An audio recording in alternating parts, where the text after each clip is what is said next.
Hey guys, welcome back to 90 Feet from Home's video a day in December. Today I have a question from Jessie who wanted to know if I prefer high scoring games or low scoring games. And I actually have another similar question that I'll answer later on in the month from Steve, but I'm gonna leave that one for now. So Jessie, to answer your question, it's really hard for me to pick between high scoring and low scoring because it really depends on A, if my team is the one with the better score or not, and B, I think kind of just how much of a blowout that game is. So with high scoring games, of course, if you have like the opposing team in there, they have 13 runs in the 6th inning, your team maybe has 1 or 2, it's not that fun to watch. Let's just be honest. If your team is the one scoring all those runs and has a huge lead, yes, it can be very fun, but at the same time, there's not that huge element of challenge to it either. I think that sometimes when the runaway games like that happen, there's 1 or 2 things that can happen, is that you kind of lose or stop paying attention, because even if your team is the one winning, a 13-run lead is like, well, okay. What I do love is when a team has an enormous runaway lead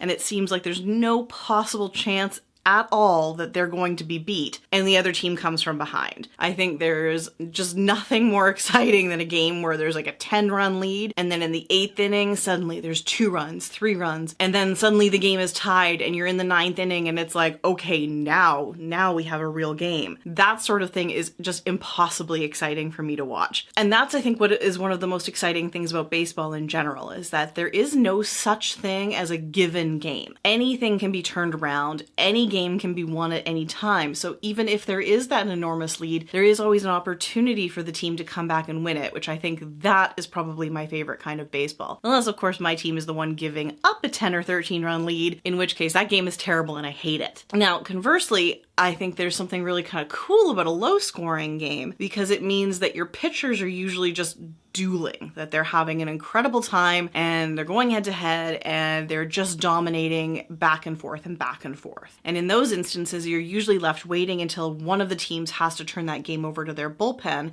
and then the quality of the bullpen is going to determine who wins that game. So it is kind of like a game of chess in that instance because you're trying so hard to keep your starting pitcher in as long as you possibly can because they're the one completely leading that game. And then it also depends on who you pick to replace them and how you play that bullpen and the quality of the specific players that are relief pitchers in your bullpen.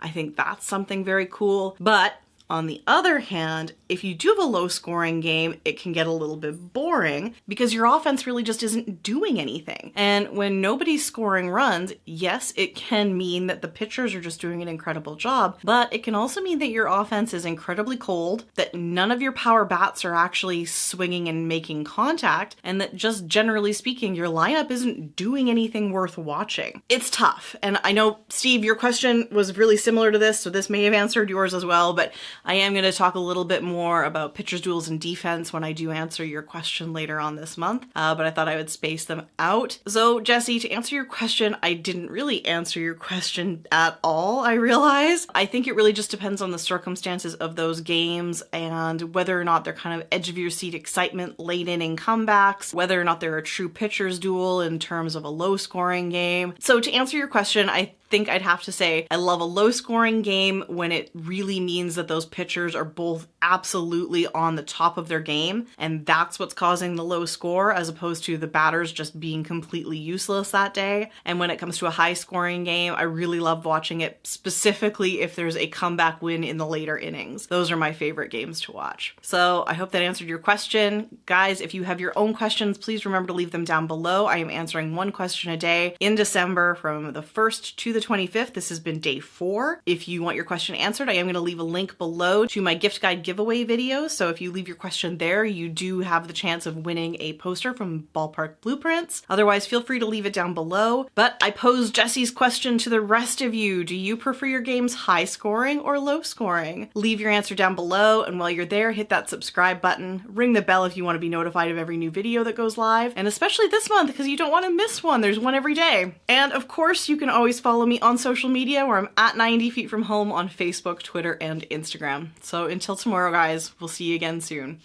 Bye!